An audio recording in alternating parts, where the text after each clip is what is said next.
where did the nickname Enforcer? I know Travis calls you the Enforcer. I'm pretty sure I've heard Baldinger call you the Enforcer. Is there do you know who originated that, or is that just turn on the film, about Jason. just watching this? Trust film. me, I've been preaching this for a while. Yeah, man, I got to give credits to Trav. Honestly, he was the first person I saw that really used it in this podcast, bro. But you know, Baldy does an amazing job breaking down film all the time, and he would just always talk about my style of play. So I think he just sort of stuck from there. Yeah, absolutely. I've been saying this for years. Travis knows this. I've told you easily. I mean, if not my favorite, one of my favorite offensive linemen to watch in the league. Shit, no. The way you play it, the way you finish, it is just a joy to watch. You play the game the right way. So couldn't be more excited to have you on this podcast and talk about that journey and everything. So thanks for coming on, brother. Yeah, man. Appreciate y'all having me on, man.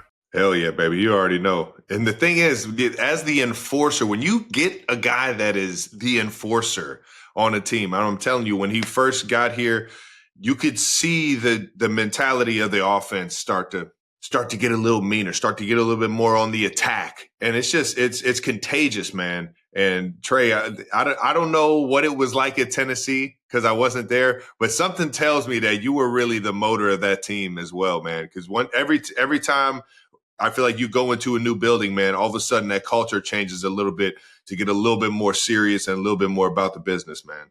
And that's a hats off to your professionalism and just who you are and how you play this game, dog. Appreciate it, dog, man. You know, I just try to, anytime I step on that field, it's attack mode. You know, top of this, Travis, attack mode, bro. Like, you see it in your moves, you hit it, you kill it, bro.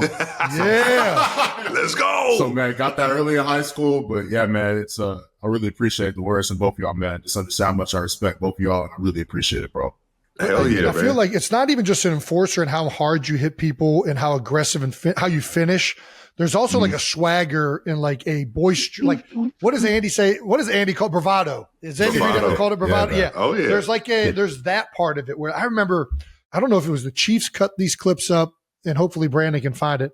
There's a cut up of you going at it with Jeffrey Simmons. And it is just one of my all-time favorite cut ups of any offensive lineman. Because Simmons, he's a bad man. That dude is angry. He plays angry. Yeah. And you matched every bit of it. And you could tell it was starting to affect him. Like, it was a joy to watch.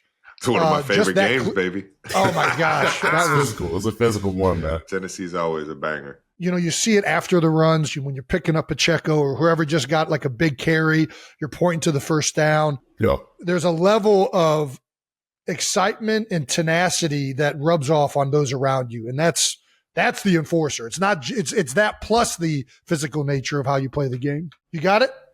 He said the Denver clip. That's a good one too. That's a good one too. Here we go. Hey, the SWAT. Come here. Come here. Come on. There is, I gotta say this, and I think there's another clip. First of all, great job of laying the blitzer, getting flat to put yourself in a good position on the player in open space. If you go downfield right away, you're going to be way out in front, and this guy's going to cut you. You go flat, and then leaving your feet. I mean, this is like you can't even do this on defense anymore. You leave your feet as a defender. That's a personal foul. You can still do it as a guard. Yeah. Oh, man. That's electric, one of my favorite plays, bro. Oh, yeah.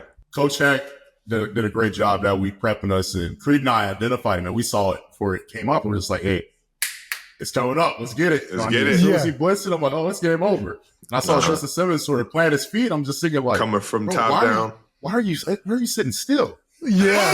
You know what I mean? Yeah. He's like trying to Olay you go underneath. But like he stood still like he was going to take it on. So I was like, all right, thank you. But man, I was fired, bro. Bro, I can only imagine as a defender. It's like once you get into striking range, you're just like, oh shit, I can't go anywhere. Where and there's this point as an offensive lineman where you know where the ball's hitting and you know where the defender is, and you know the defender has no choice but to come back to where you're at. And you identify that's not just in that clip. I've seen you, I forget what, it might have been a Chargers game from back. There's another clip where you get out on it was either a screen or some type of like gadget play, And it's And he gets again, out you're flat. like leaving your feet. And in order to do that, you got to know. You know what I mean? It's like this dude is throwing everything he can into this guy and blowing him up. And Yeah. for what, 320 for 350? What are you weighing in right now? 320. We'll go 320. with I was thinking 320 my ass. 320 my ass. for 300 plus to be leaving their feet like that and Yeah, putting man. all force, man, that is an athletic son of a gun, man. No doubt. I don't know how much athleticism you can teach in your football camp, but you can teach that mentality, baby. Absolutely.